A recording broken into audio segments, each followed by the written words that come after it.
Good evening, everyone. I'm your host, comedian, magician, Danny Windsor.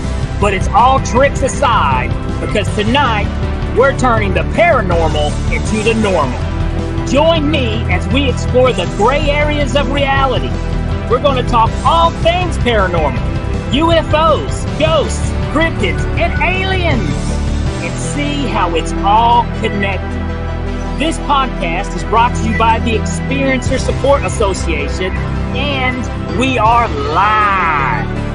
So if you're an experiencer yourself, or you're just plain nosy, be sure to send me your question and subscribe to the podcast. Now, get ready, because it's going to get deep.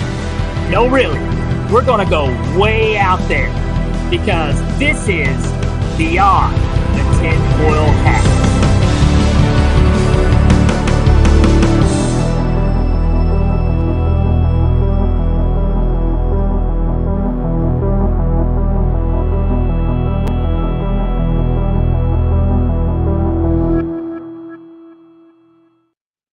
What's happening, paranormal junkies? And welcome to Beyond the Tinfoil Hat, and I'm your host, Danny Whitson.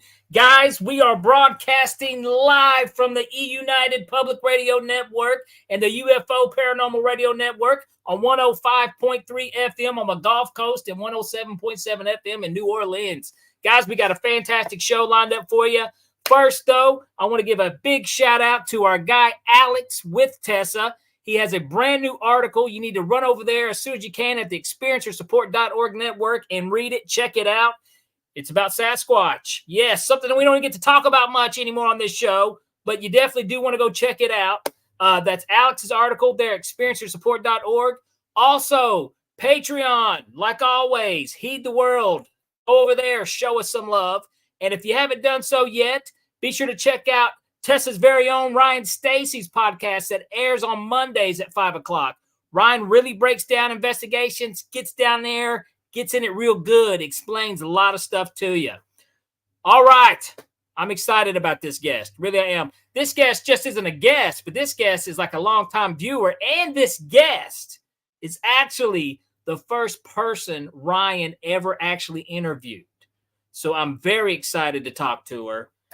She's from Windsor, Ontario, okay? And she's experienced Greys, Reptilians, and the Nordics, all right? So I can't wait to ask some really cool questions, and I can't wait to see your questions pop up on here as well. But let's get a big welcome for Lisa Savoy. I think I said that right, Lisa. Yes, you did. All right, I got it. That's the one thing I was worried about. I was like, shoot, I hope I don't mispronounce her name. No, you got it. Awesome. Well, Lisa, this is so cool. First of all, it's so cool having somebody who supports and views the show to be a guest as well. And then also, like, you're like number one. You're number one on the experiencer list here. Yeah. But I tell you what, even though I'm sure some viewers probably know who you are, but if you don't mind to care to introduce yourself a little better than what I did. Okay. My name is Lisa Savoy. I'm a lifelong experiencer. I have been ever since at the age of 3.5. And I still am today. And my first encounters was with the Greys. And then after that, it was with the Men in Black and the Reptilians together. Then after that, I made contact with a Nordic named Angie. Let me ask you real quick, Lisa, because, okay, your first experience, and this is what I tend to hear, like a lot of people's first experiences are as a child, and it seems like it's always the Greys, you know what I mean? That's what it seems like as a child. Now, I'm sure there's probably been some other experiences, but about how old were you with your first experience with the Greys that you can remember? 3.5 in there. The reason why I say that, I never said it before, because I remember it was during the summer, and I remember thinking how my birthday's going to be in fall, and that's when I turned 4, so that's why I say 3.5. Okay. 3.5 years. So was this a memory that you always carried as a child, or is it something that you had to go back and be like, put 2 and 2 together? No, it's a memory I always had. Like, I had regression done before, like 7 times. It's a lot.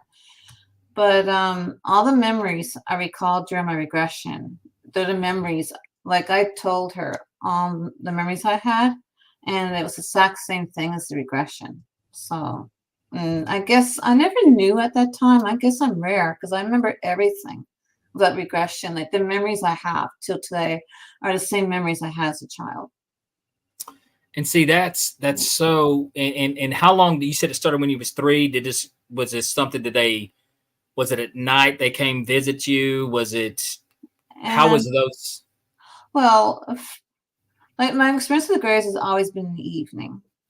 Like it'll be like in the evening, like between 12 and 1 in there. And my parents were always in bed sleeping at that time. And like I remember my first experience. I was lying down. Something woke me up.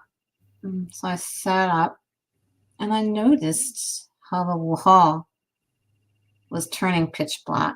I mean, black, like to the point there's no wall there. Like just the wall just straight across from me. And then I noticed the room temperature changed. Like we had no air conditioning back then. I remember the temperature dropped.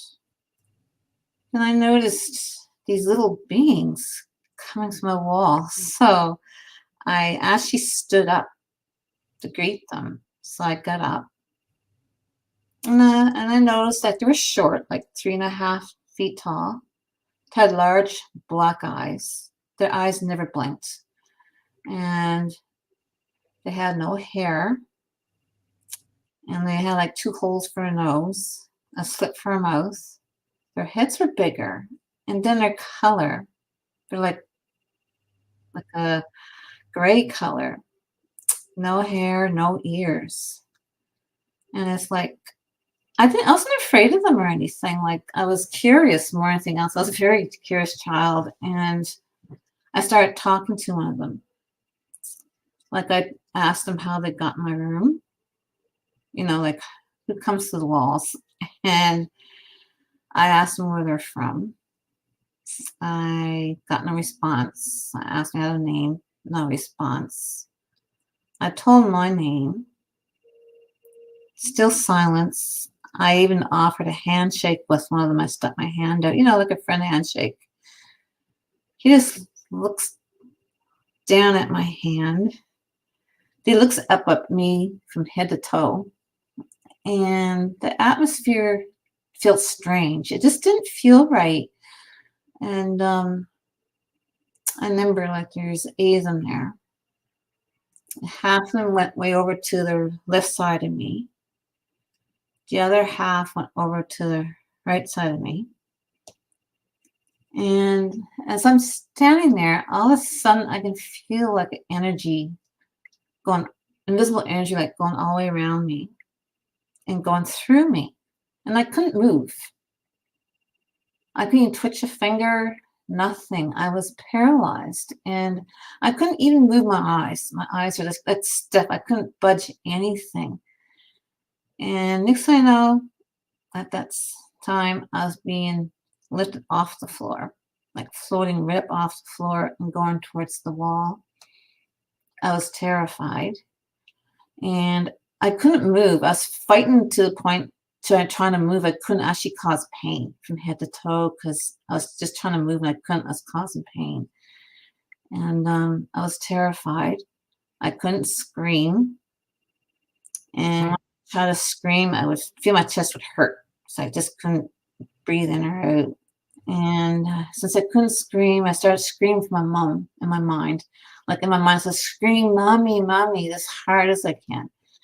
And as I was about to go through the wall, I passed out. I blacked out like that.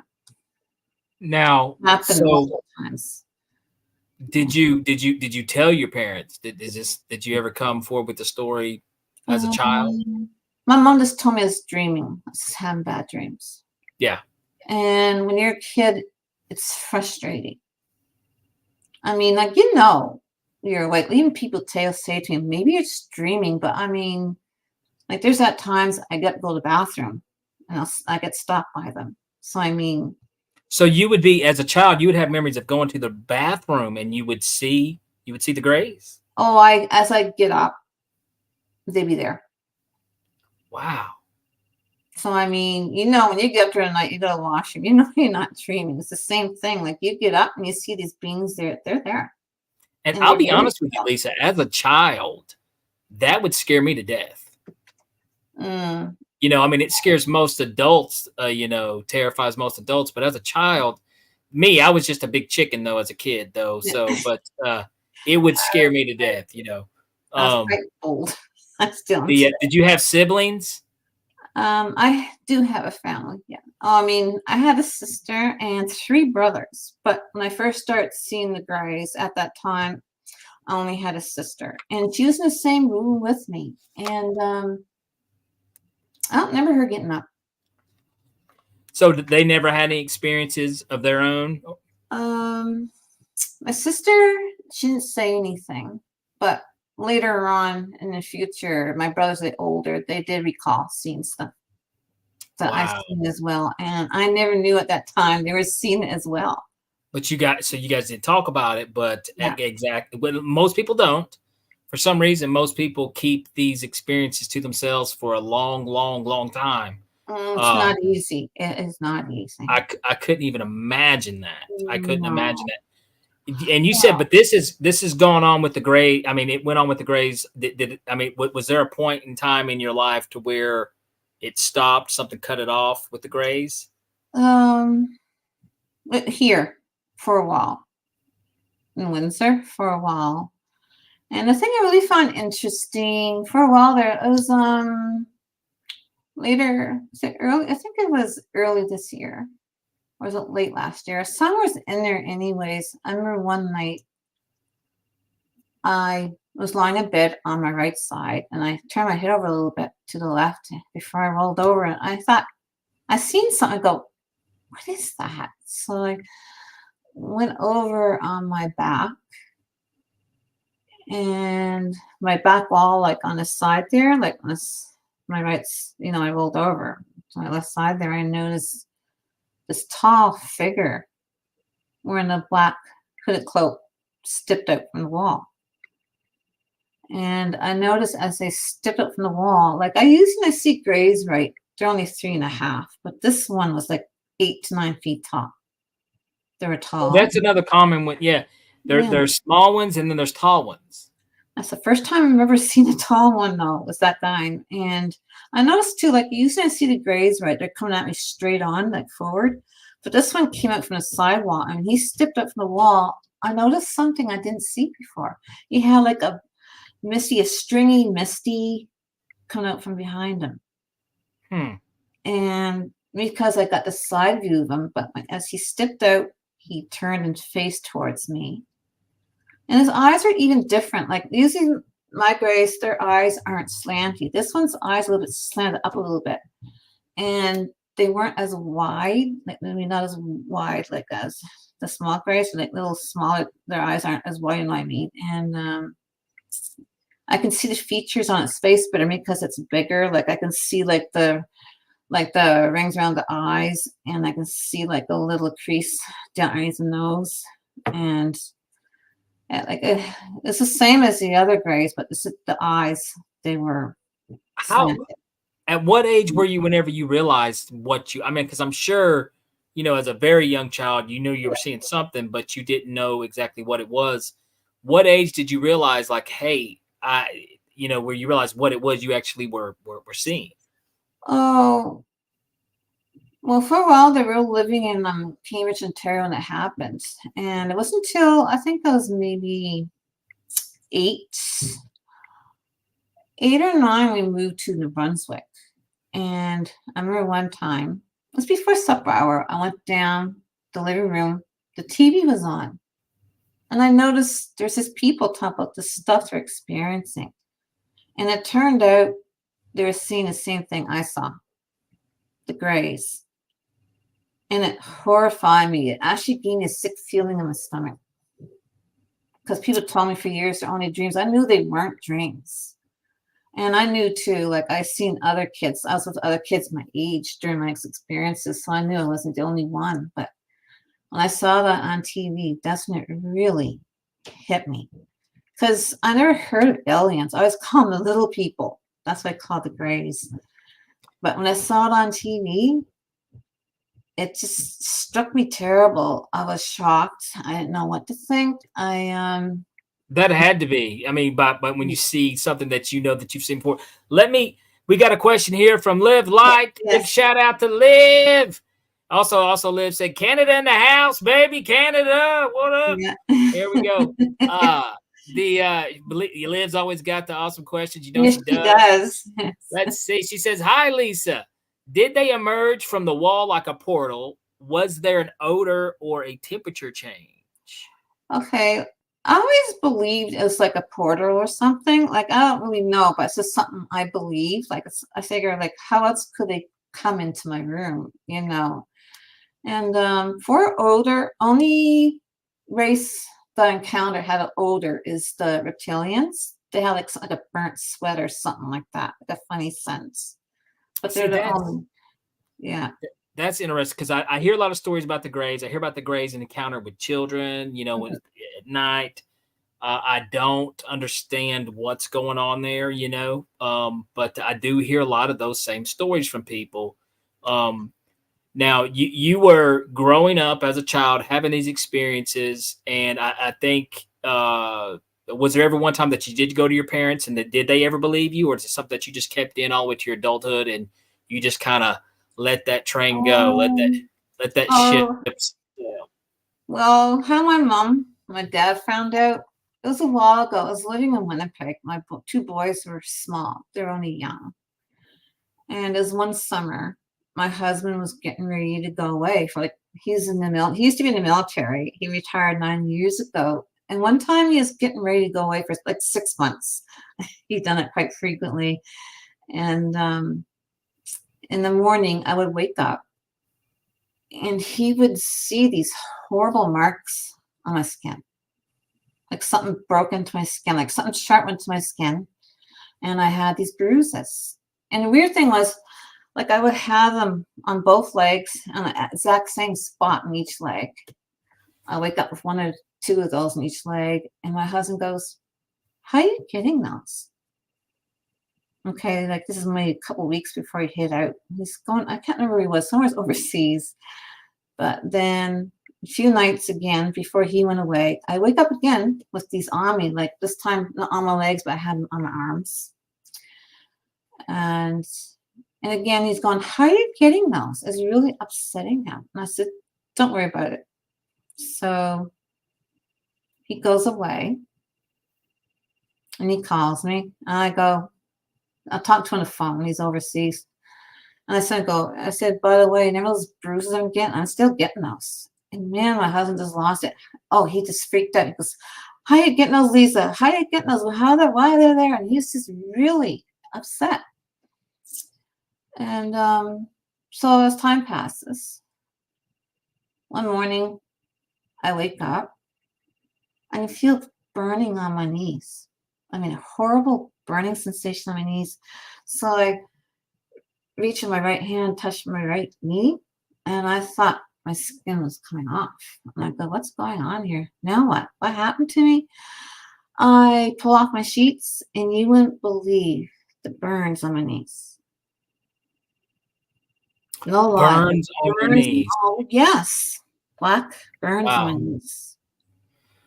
And then that was not the only thing I had. I had bruise marks on my bruise marks on my breast, on my lower stomach. I had a bruise upper side of my leg, inside my leg, 2 bruises, big ones. They're black on each leg. Then up in my upper thigh, like high my legs there, I had 3 small black bruises on each side. Well, I got to be honest with you, Lisa. No wonder your husband was freaking out. He was like, is she being abducted or is she doing some freaky deakiness? What's going on here? Probably really freaked him out. But the thing was, no, he didn't believe it was me. You can tell that. But so my poor son saw this, and I thought my son's just going to lose it. And my husband would call on the phone, and my son would get the phone and start talking to my dad. I mean, at this point, I was feeling sick. I was feeling nauseated. I couldn't eat anything. I couldn't drink a thing of water for 3 hours, not go to the bathroom once. Oh my God! Well, I was feeling sick as a dog. 666. We do have a question, and you're kind of already answering this, but Liv did pop a question in here. When did you discuss your experience with your husband? So how long into, I guess, your relationship before you kind of sprung the news onto him? Or was it just that these obvious signs? Well, he figured there's something going on. And to be honest, he didn't really think of me being experienced not till after he moved into Windsor. Because before I heard from Ryan, I did the ERT thing with MUFON, like for experiencers, and I sent a thing into them. And not too long after that, I got a mail from Ryan. And my husband found the email on the computer. Okay. It didn't freak him out. I still remember Winnipeg, and he got really silent. His face turned a little bit pale. You know. Yeah. So is he a believer himself? Yeah. Okay. Well, that helps. That absolutely helps, and it's very helpful that you've got support.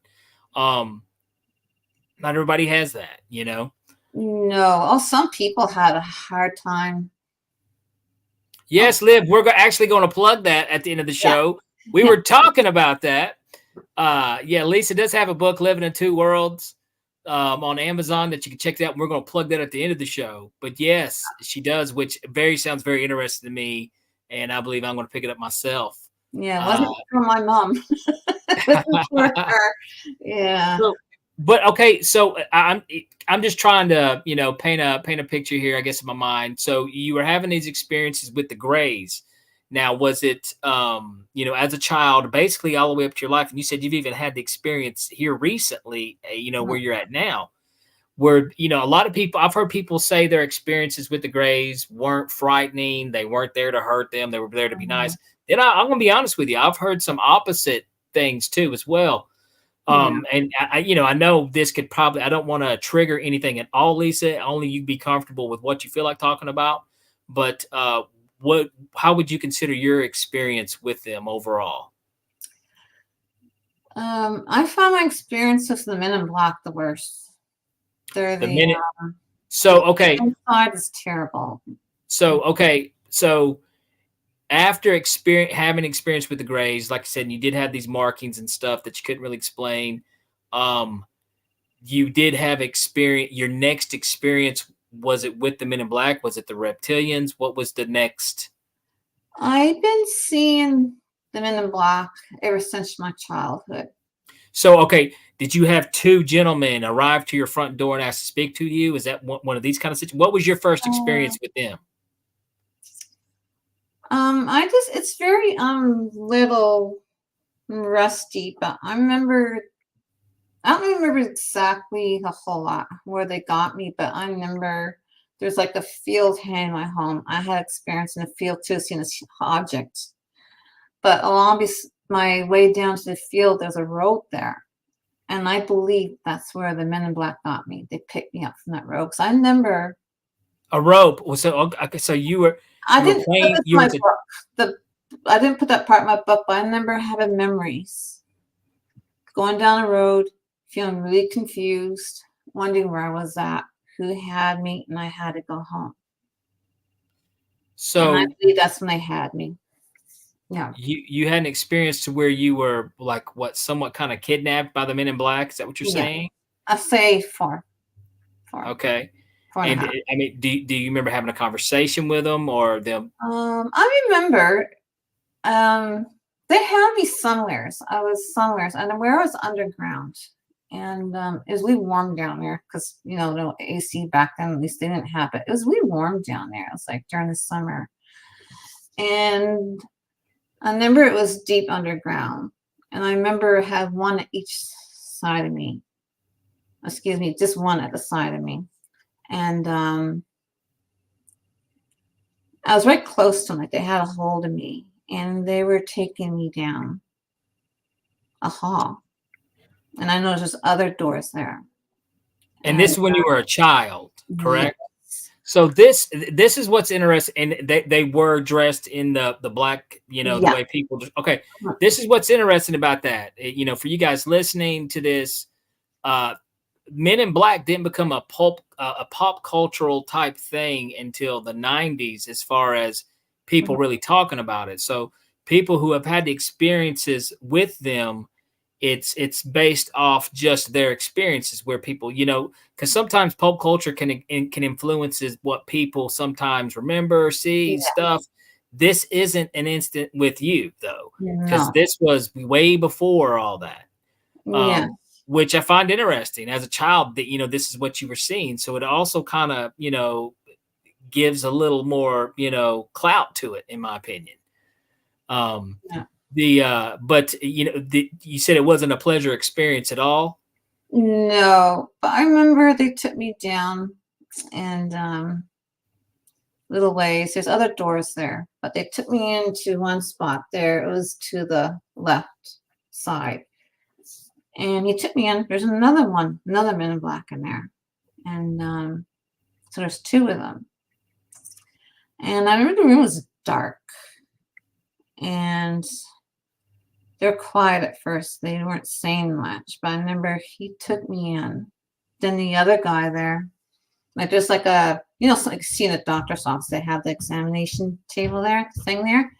And I remember the other one in there, he was wearing sunglasses too. And I thought, why is he wearing sunglasses in the dark? And I think as a child that way. But I remember he picked me up and he sat me on this table. And I remember across from me, they had like a white fold-out table across from me. And then there was this man there. He had a briefcase. He picked it up. He put it on a table. He opened it. And he had like a chart. And he's going through it. And he was saying something I can't remember. And it's like a mumble. I just don't remember what he was saying to the other guy. Then he puts that down, takes the sunglasses off. Both of them take off their jackets. They only had a white shirt. He took the ties off. He just had the white shirt on. And they come over. And the guy there says, lie down on the table. And I knew if I lied on that table, I was gone. I'm done for. And you don't remember how old you were? Around age? I believe like 4 and a half in there. Okay. So you were just a little girl.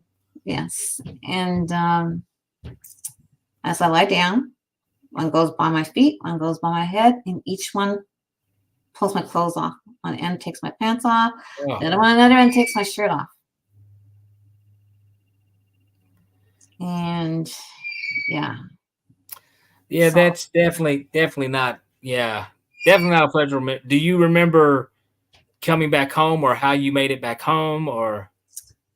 Just like that. Remember I said before, I remember going down along the road there, feeling confused, and so I didn't put that in my book. Gotcha. Well, understandable. That because there's some stuff I did not put in my book. But people say put a new one. I said no. If it's not in my first one, I'm not gonna. Gotcha.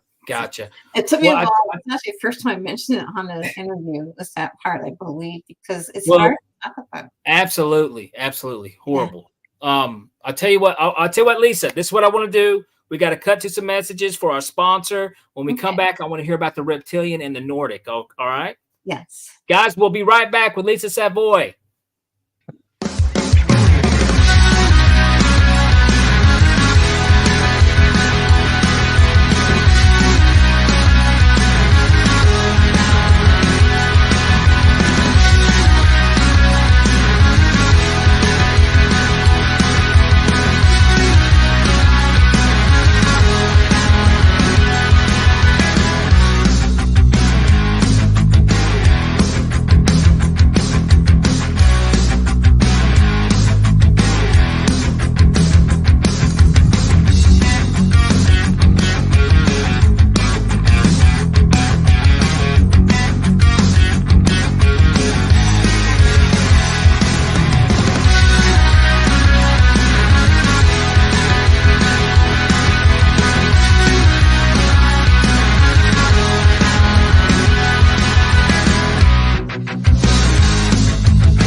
Have you ever wondered, or maybe just thought to yourself, if there were others just like you?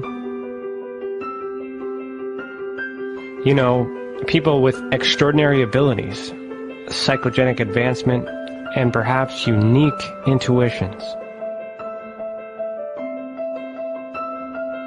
Maybe you just wondered if there were other people who experienced unimaginable, unexplained, or even unusual and paranormal events.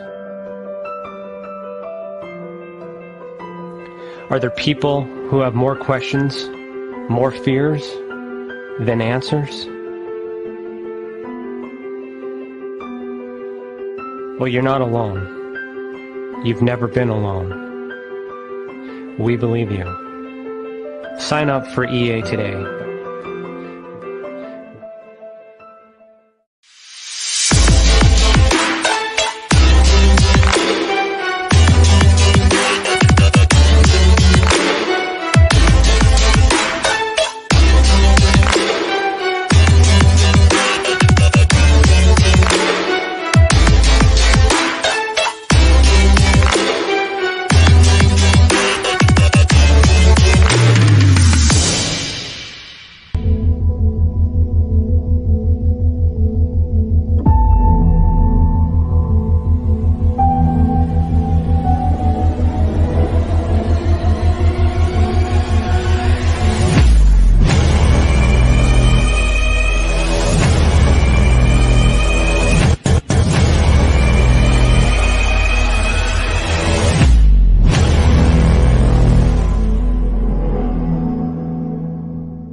Business.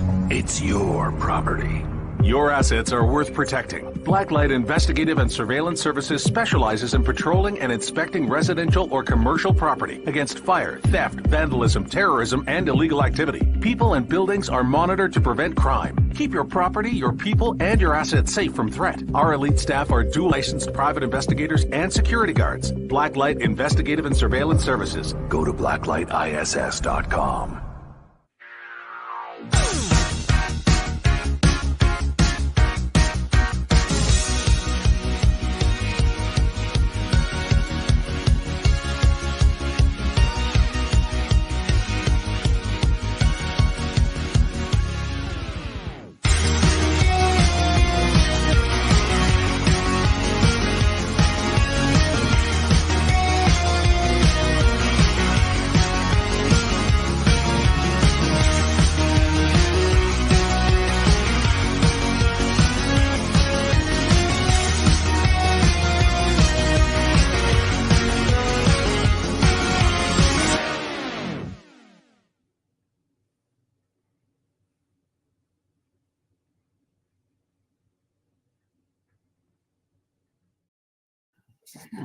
All right, guys, welcome back. If you're just now tuning in, we've been talking to Lisa Savoy, and she's an experiencer, and we're getting ready to talk about some reptilians.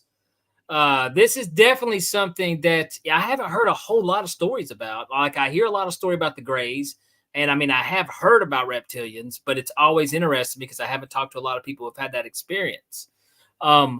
Now, like I said, your experience started out as such a young child with, you know, the Greys and the Men in Black and stuff. But when did the reptilians kind of start happening? Actually, I seen them when I was in it when I was in there with the Men in Black. I have seen this that after they lied me down on the table. I remember lying there and I heard and seen something like, you know, the Greys don't make any noise, but the reptilians do. And I remember lying there, and to my left side, there's supposed to be a wall there. It wasn't there anymore. So I looked to the left, and I could see something moving and making a sound. I thought, well, the little people don't do that. They don't make that noise. And I noticed they were taller, and I could see something moving, but they were huge. They were wearing black. All black, like a hooded robe. And I can smell odor. It's quite strong. And I wouldn't say repulsive, like it was, but it's like especially put like something like burnt sweat. And they approached, 5 of them all together. they approached me, and they were so tall, and they're just huge, like 8, 9 feet tall. And they approached, I noticed their face. I go, they're lizards. And like a T-Rex is the best way of putting it. And they had like yellow gold eyes. And they had like brown to bluish greenish hue skin. And they had like lines going from their eyes right down to their nose. And I could see like stripes, we would call it. And even on their hands, they had it as well. And as they approached to me, I didn't know. I was terrified. I didn't know, why do they look like dinosaurs? And like when they move their mouth, I could see their teeth. They had really sharp teeth. It's like looking at a T-Rex. And they had these huge hands with incredibly long nails. It was something out of a nightmare.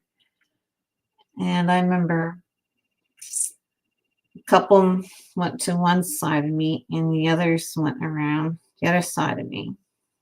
And then a couple on this side here. One moved over to where my bee was by my feet. So he moved over so the reptilian go by my feet. And then one reptilian managed to get by my head. I was terrified. And I felt helpless. And they're making like a mumbling guttural sound. It was weird, kind of creepy. And I couldn't really make what they're saying. And they're huge. And I remember one there by my head brought up his hand, and I could see, he put his hand on my face. I could see the huge claws.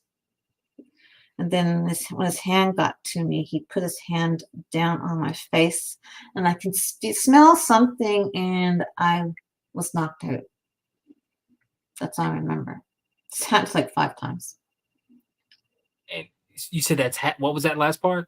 It happened to me like 5 times. 5 times. 5 times. Yeah, they had. So you've had the experience with the reptilians 5 times. Yeah.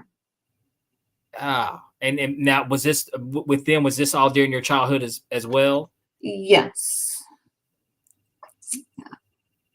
So okay, now with what is your take with them as far as, I mean, they don't sound too friendly. They don't look friendly. No. They don't look friendly. And you said they actually they spoke. Mm-hmm. They can speak with their mouth, and they can actually do psychic. They do both. My experience, they do both. So whenever they spoke, was it like a different type of language you've never heard before? It's like a mumble. For some reason, I just wasn't hearing them. I don't know why. It's more like a deep, guttural mumbling. Like, it's hard to explain. They're really deep, heavy voice, but I just wasn't getting what they're saying. So I don't know if because they were speaking foreign or just didn't want me to hear what they're saying. I'm not sure. They seemed aggressive. Even when they brushed them in the black aside to stand by my feet and head there. Yeah. So do you think the men in black were bringing you there for the reptilians? Yes, it seems that way. Another thing too, wasn't in my book. My son, not that long ago, he was talking about living in Winnipeg. Like, my son had a habit. Sometimes he'd get out of bed, he would go downstairs. Like, he'd put a game on or just get something to drink, whatever. And he told me, at first I thought he meant he was seeing him from his bedroom. He goes, no, Mom, I was seeing him downstairs when I was downstairs, right? He was telling me that. And he remembers men in black coming into our home and going upstairs to take me out. He remembers this. So yes. This has happened as an adult. Yeah, this is in Winnipeg. So the men in black had came there to take you from your house. Yes. As an adult. And now how old was he when this? He was I think it starts since he was in kindergarten that he remembers seeing that. Oh, wow. Yeah, he's only young. And I remember I was terrified. He'd come in my room in the morning. He goes, Mom, I seen men in black suits going up the stairs to take you. And he described them in full detail what they look like. Even in winter, like, they would wear these long black trench coats during the winter, right? And he explained that. And I thought, oh my God. And these are memory. I mean, and this is stuff that you knew that was going on. You just weren't saying anything to him about it. No. Wow. So, I mean, Like when this I told him he was happened, dreaming. I said, you're dreaming. I was lying to him. I didn't want to frighten him. I said, Jordy, you're dreaming. And he would go on his bed just crying so hard. Just crying so hard. wow. I was afraid to tell him the truth because Daddy wasn't home. Like he'd go quite a bit. Like he went away 6 months for quite a bit, and sometimes be out in field exercise like for weeks. So he wasn't there. They just did whatever. So what do you think? I mean, what do they want? What are they wanting with you? What is going on? I wish I could tell you. I don't know. I have ideas, but I really don't know. I can't really say. Like why has this happened to me? I don't know. I mean, Do you think it's just, I mean, they maybe identify certain people who are sensitive to them or to the experience? Or, I mean, I've always wondered what makes experiencers so special. You know what I mean? yeah, I know what you mean.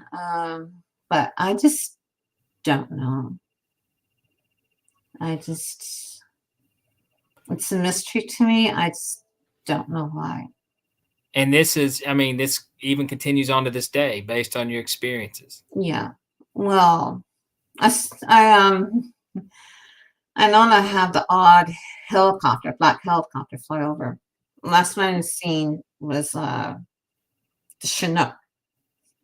See, other experiencers have experienced the same thing, but the thing that throws me off, people say they can see the pilots. Mine, you can't even see the window. The windows are pitch black. You cannot. I mean, these things are down low. I mean, very low during the day, and you cannot see to them in the windows. I couldn't tell you who's piloting it. You can't see. They're black as night. And I go, why is it people see? How come I can't see mine? Other people say they can. It's just weird. So you are having the black helicopters flying around your house. Mm-hmm. Is that happening today, like now? Last time I had one was a week after my interview, so I've been carrying around my camera lately. They're known to come up once in a while after I do an interview. So it usually pops up when you went public. And I go outside. I have my camera. Now, what about the men in black? I have waken up during the night and I find them in my room. So do you think it's almost like I mean, they're not like normal people. They're like some type of entity, being of themselves, some type of interdimensional people too, the men in black? To me, mine are human. I'm aware of that. Some are Russian, some are German, some are Chinese, some are Canadian American. Do you think it could be some type of hybrid between human / other type of being hybrid? I don't know. All I know is they're evil people. That's all I tell you, Live Light has another question popped up here for us. She says, do you think Angie the Nordic is, I always screw this up, Palladian? Yeah. Is she your guardian? Can you describe her craft? And we're getting right into the Nordic topic, so which I hadn't actually got into yet. First of all, so is Angie the Nordic, is that something special to you?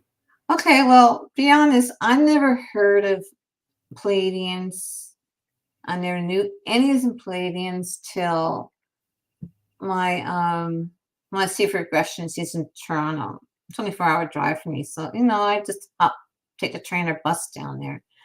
And I was telling her about I told her the whole thing, and then when she hypnotized me, it was no different than I told her. But she's telling me, like, she goes, it sounds like you were seeing a Palladian, like she's Palladian, right? And I go, I never heard that before. So later that day when I got back home, I was curious. Okay, why is she saying she looks like a Palladian, the way she's dressed and everything? So I went on the computer and I could not believe what I was looking at. I said, oh my God. Just the blue uniform, V opening in the collar of her neck there. It's just matched what I seen. The white long hair, the blue-green eyes, the pale skin. I was shocked how she resembled what people were seeing. Now, aren't those the ones that resemble us the most, correct? Only thing with Angie, her eyes are a little bit longer than ours. Not much, but a little longer and a little wider than ours. Yeah. So Not a when whole was your lot. first experience with them? I was 4.5. It was not too long after I seen the reptilians. Wow. So as a young child, you had literally like you were having all these experiences from all these different types of beings. Yeah. You know, at a very, you know, like at a very young age. And did the experience with them continue on as well, like with the others? Yeah, like it's mostly psychic, but I can feel their presence. I've been feeling their presence a lot lately. And So what was that first experience like with Angie, I remember like I was in bed and I had the window. Like my mom likes to change her room once in a while. And the first encounter I had with her, instead of facing the wall, it was facing towards the window. And I woke up. Then I heard like something like knocking on the window, like rapping on my window. And I looked at the window. I could see her outside. And next thing I know, she just steps right in, just walks right through the window on the wall. It didn't turn dark or anything. She just walked right through it. And I thought, it didn't scare me because, I mean, I just used to seeing stuff that was unusual. And she comes over to me. She starts talking to me. I remember I thought she's kind of pretty. Like she had long white hair. Her skin was so pale. I mean, pale. She went in the sun. She would just burn, right? And she had in the dark, her eyes just looked blue to me. I didn't realize they were blue-green after I went in her ship, but they looked blue to me. And she knew my name. And she's wearing like a blue flight suit. It's like a shiny blue. She knew my name. She knew everything about me. And I thought, how does she know my name? How does she know what's going on with me? Then she sits on my bed and starts talking with me, you know, about how I was feeling. And she knew what was going on with me. Everything. She knew everything. The Greys, the Men in Black, the Reptilians. She knew everything. And I thought, how does she know all this? And then she's finished talking to me. She goes, she says, I want to show you something. And I thought, what she wants to show me? So she gets up. She, you know, invites me to go over with her. Like she wasn't forcing me or anything, you know. It's a choice I made to go with her. I mean, she had a really nice personality. She seemed really friendly. I just got nothing but good vibes from her. So I trusted her. I get up and she's ahead of me. She goes outside the same way she came in.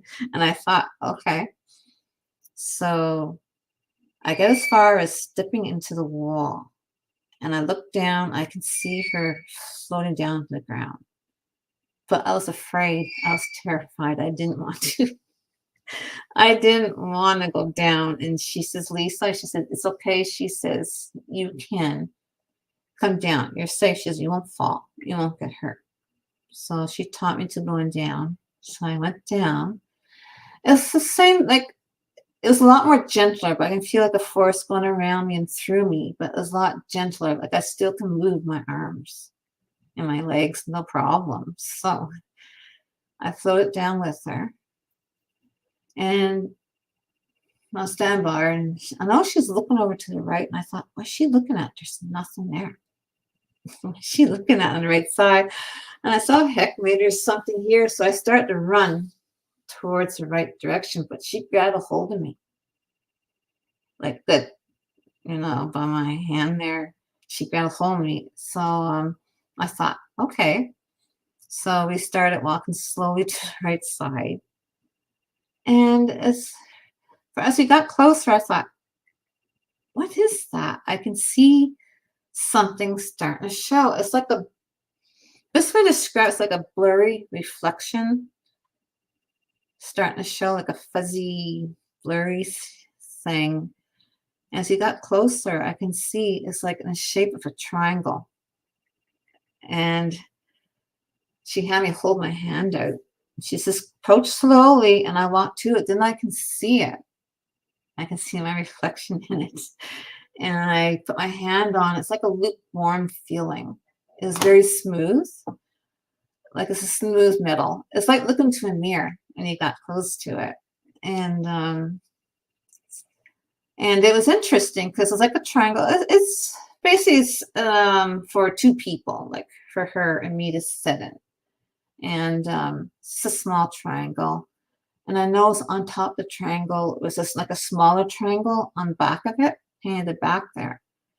And it's floating off the ground. I could tell there's no landing gear, so I was curious. I looked underneath it, and there's no landing gear. And I thought, okay, how come this is floating? So, and I noticed there's a piece underneath it. Like I asked her if I can go underneath it. So she gave me permission to go underneath it. And I could see a piece. This would describe it something like a teardrop or a raindrop, but it was shaped as in the middle of the ship. And it's just like this other ship was really smooth metal. Yeah, it was really neat. So do you think these beings are extraterrestrial, interdimensional?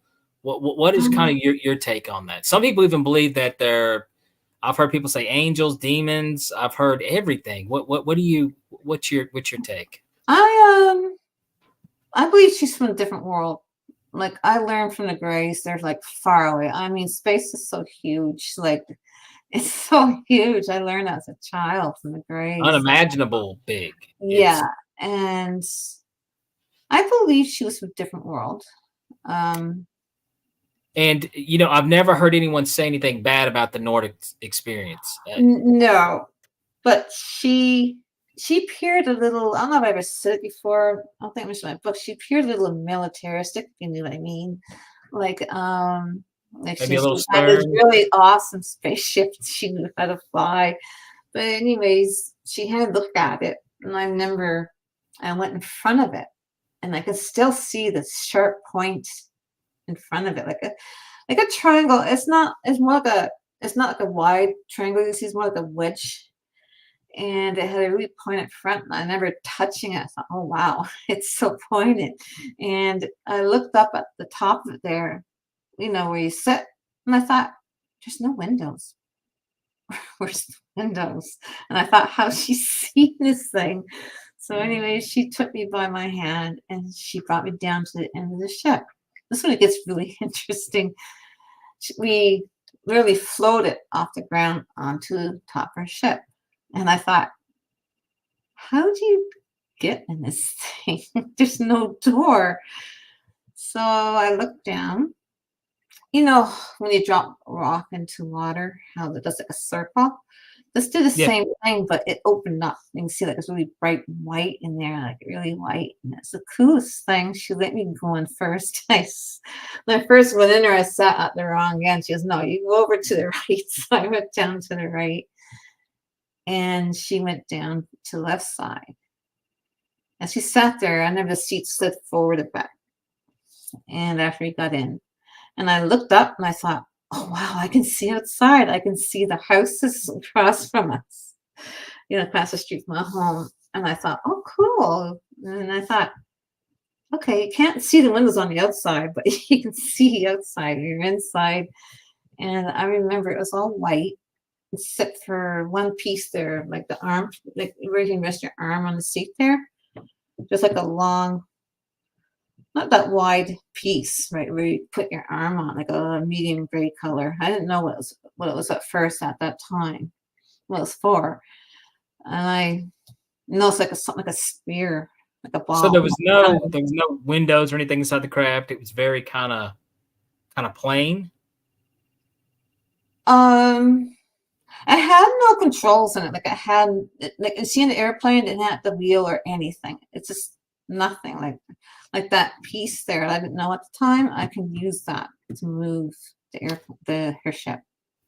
Well, I'll tell you what. First of all, these have been. I love hearing these kind of stories, and also I'm super impressed, absolutely, with the detail also that you have, Lisa. Mm-hmm. We don't. It's not every day that we hear anything about. At least I don't, about the Nordic. People talk about their experience with that. Now, like I said, we did talk a little off air about a book, and Liv did mention it because we're getting ready to wrap up here. But I would like you to get a chance to plug your book on Amazon if you want to pick it up. What's the name of the book, and how can we pick it up? Yeah. Like my Talmud book is Living in Two Worlds, a true account of alien encounters. Make sure you type in the whole thing. A lot of people just put in Living in Two Worlds. You're not going to find it. Make sure you put in Living in Two Worlds, a true account of alien encounters, and you'll find it. Awesome. Well, I'll tell you what, I'm probably going to I am going to pick that book up myself. Guys, thank you, Liv, with your questions today. Like I said, and this has been very interesting conversation, very interesting topic, other than just the Greys. Usually that's all we hear. But we've got to hear about the Nordics and the Reptilians and the Men in Black and stuff. This has been a great conversation. Lisa, thank you so much for coming on the Beyond the Tinfoil Hat. You have been great. Thank you. And thank you for having me on. And if you want me back on again in the future, I will be, because I still got a lot more to say. Absolutely. We would love to have you back. Okay. All right, guys, that's this episode of Beyond the Tinfoil Hat. If you guys have not done so yet, be sure to like and subscribe to the podcast. And you can check us out anywhere you listen to music, anywhere you listen to podcasts. Be sure to give us a check out. Tell your friends all about us. And also, big shout out, check out Lisa's book on Amazon. Okay, you definitely want to check that out. Get over to the experiencersupport.org and check out Alex's article. It's a brand new article on Sasquatch. You definitely want to check that out. Also, check out Ryan Stacy's podcast every Monday at 5 p.m., streaming live on YouTube. You want to check that out. Guys, this has been a very fun episode. Very interesting stuff. Lisa is a viewer. She pops in every week, watches the show, big supporter, and she's got amazing stories to check out. So if you guys definitely check out her book on Amazon, go back and listen to it. And you have to type everything in. So be sure to go back and check that out. Also, if you guys would like to learn more about your boy, Danny Whitson, yes, I am a professional comedian magician. You can give me a follow at Super Magic Boy on Instagram, or give me a like and a follow at Danny Whitson Magic and Comedy on Facebook. I would love to see some people from the podcast to pop on there as followers. But I got to say this. We have been broadcasting live from the E-United Public Radio Network, the UFO Paranormal Radio Network, on 105.3 FM and on the Gulf Coast, and 107.7 New Orleans. All right. And like always, paranormal junkies, I'll see you next time, and keep the paranormal normal. Peace. All right. That does it for this episode of Beyond the Tinfoil Hat. A big shout out for tonight's awesome guest, and a bigger shout out for everyone who tuned in. And if you haven't done so yet, be sure to subscribe to us on YouTube or wherever it is you listen to your podcasts. And like always, be sure to stay curious, heed the world, and keep the paranormal normal. I'm your host, Danny Whitson, and this has been Beyond the Tinfoil Hat.